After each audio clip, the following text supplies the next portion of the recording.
What's up, everyone? Eric Rossi, the guy with the eye here, and we have someone who isn't Don Bauer. We're collabing right now. We have Dre from EMIP TV, another YouTube photographer who's got a really great mindset on things. That's why we're collabing. We actually just did a video on his channel, so after you watch this video, we'll check that out as well. But we wanted to talk about something interesting, something that should cause a lot of discussion. It involves Canon and Nikon sucking. We'll get into that after the intro.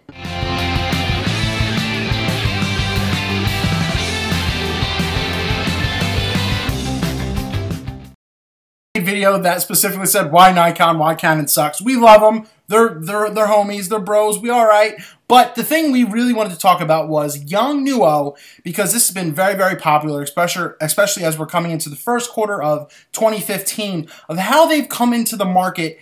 And not just their, I'm showing on my screen right now, not just their flashes, which are under $100, they're $70. Their flash triggers, which are not even close to Pocket Wizard's price and have fantastic quality, because I know, Dre, you also have some Yongnuo triggers, right?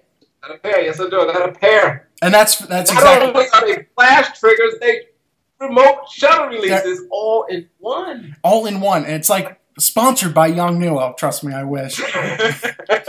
So this is a company that is really overseas, obviously, that is really coming into the market. Now they're selling products at B&H and Adorama, but the thing is, they're also making lenses now.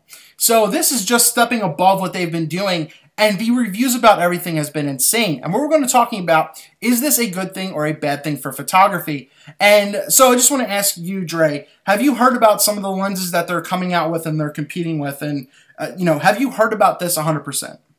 Yes, I hear about the lenses coming up. They for sale right now, ain't they? I don't know if I saw. Yeah, I see it on my Amazon, because I'm on Amazon every day. I think I get those suggested, when it knows I'm into cameras, and it pops them up. Yeah, those people up there. Well, anyway, yeah, I think it's a good idea, and I think it's great, and I want to get my hands on one soon as I research them. To be honest, I didn't research them. I don't know exactly what lenses are, but the fact that they are making lenses is fantastic. And I think it's great for the market, because it's really going to be a wake-up call to Nikon and Canon, because their prices are absolutely insane. So the first thing, to kind of give some preference to everything before we really get into it, is Yongnuo made basically a replica or like of the Canon 51.8, which the Canon Nifty 50, one of the most popular lenses, it's like $100, maybe about $118 for the version 2 now. But Yongnuo made one that is testing better, that's sharper, that's clearer, for $69. So not only are they producing... Exactly. So not only are they producing something with quality, it's even more affordable. And I'm just showing on my screen as well, Dre. I know because you can't see it because we're doing this through Skype. Is they're working on a 35mm 1.2 lens that's essentially going to be under $200 or something around there. There's specs. There's everything. It's going to be full frame. It's going to be APS-C, all that kind of stuff. And it's just insane of how they're doing this. And it's not just Nikon, it's Canon that it's not Canon, it's also Nikon what they're doing as well. I'm going to pop this up. They're working on 35 1.8. Now, have you ever used the Nikon 50 1.8 and 35 1.8 when you started, or do you have those? I have the 50 1.8. That's the only prime lens I got. It was one of my first lenses because they are cheap lenses, a way to get into the fast glass market really quick, really cheap.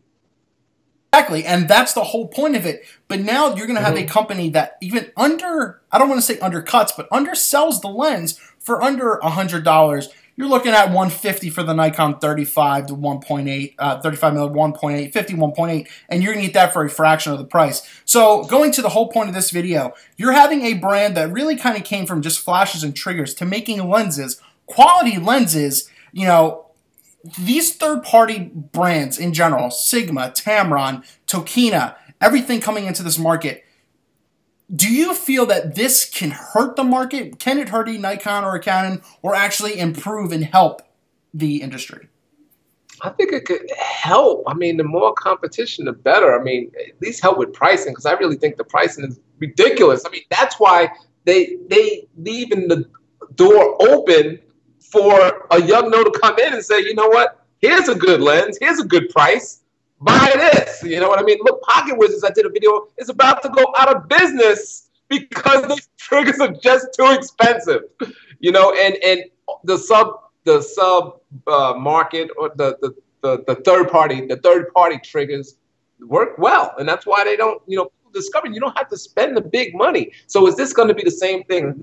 When these lenses come out and they test it and they start making their way through the market, are photographers going to realize they are not going to have to spend the big money on the big glass that Nikon and Canon make?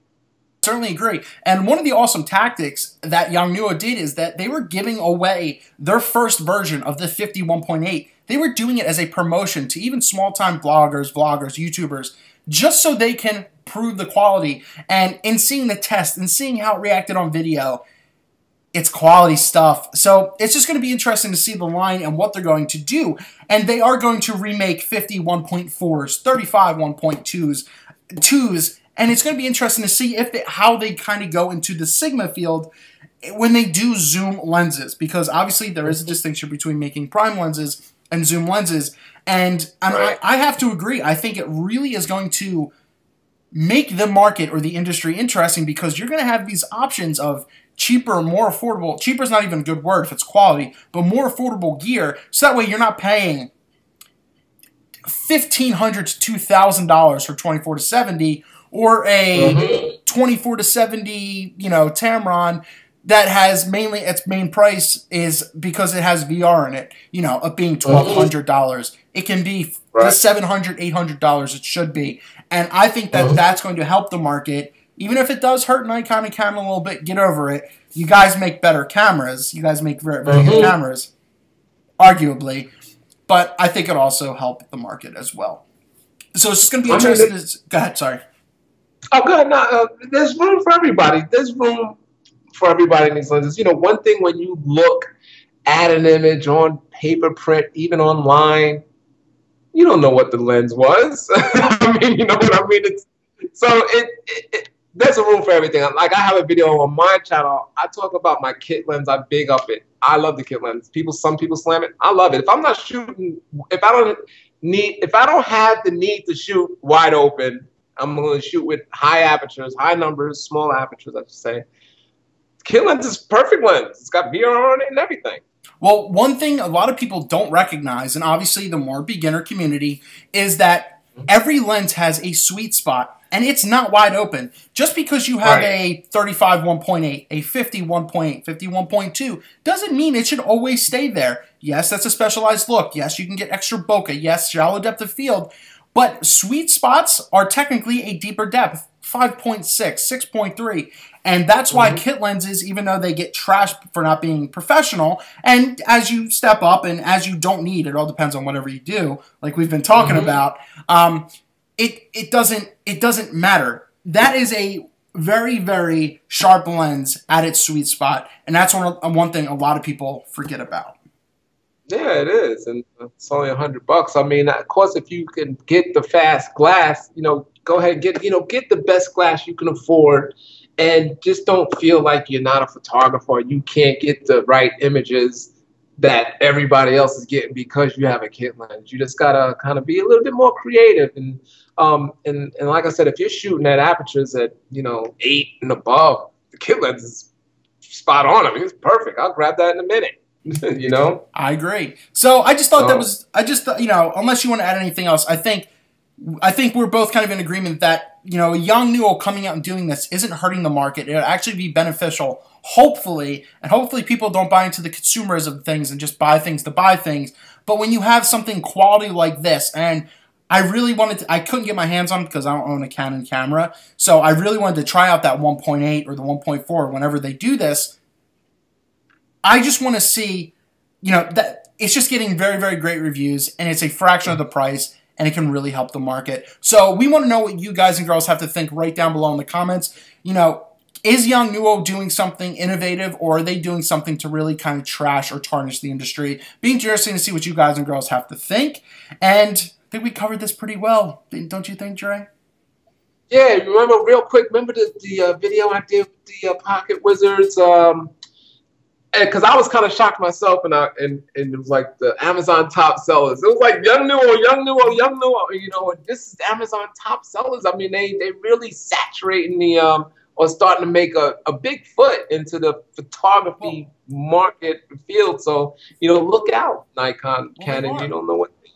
Look Up on screen, you're getting professional equipment. Like, their flashes aren't garbage; they are amazing. They're $71 for their the Yongnuo 560 Mark IV, which I just bought because it's compared to being one of the top flashes. And their triggers are $30, $40 compared to hundreds and 200s. And that's what this industry is becoming: is how can we fix this industry in regards to pricing and stuff like that with quality stuff. That's why Sigma and their art line, yes, it's, you know, still expensive, it's cheaper in some options for great, amazing quality stuff.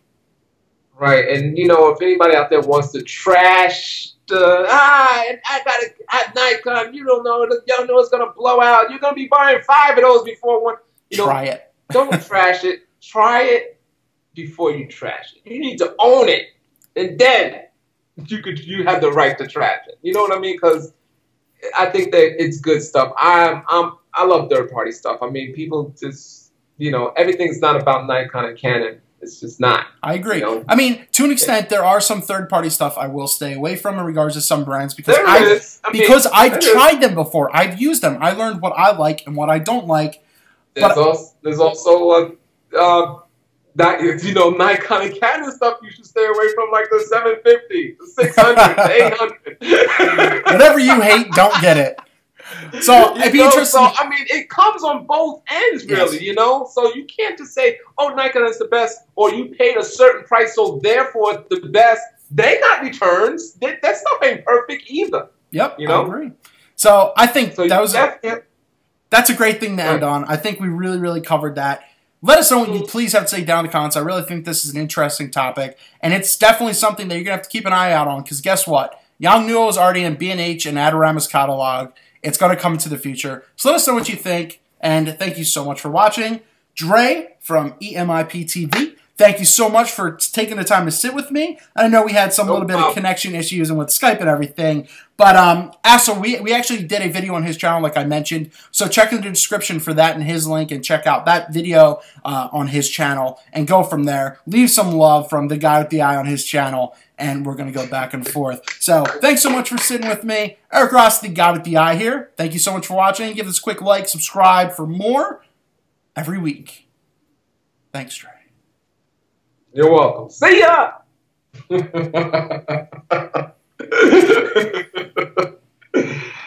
Oh, man. When do you think I'm going to put up my outro card? I don't know.